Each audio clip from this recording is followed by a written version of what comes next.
I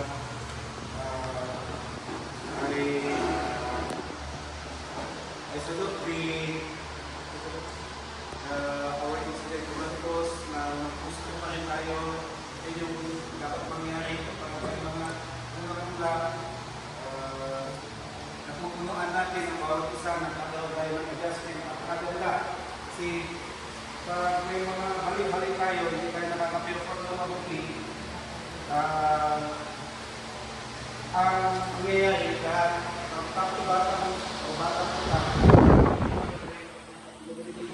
hindi na maging maganda ito ng ating mga activities. At doon po nasimula magkaganda yung ating pagkasamahan ng mga different volunteers. Kasi, ayan, yung incident na naman nangyari at yung restaurant natin napakaganda. Then, yung flow ng ating transportation, yung pag-ikot-ikot nila, pagpasok,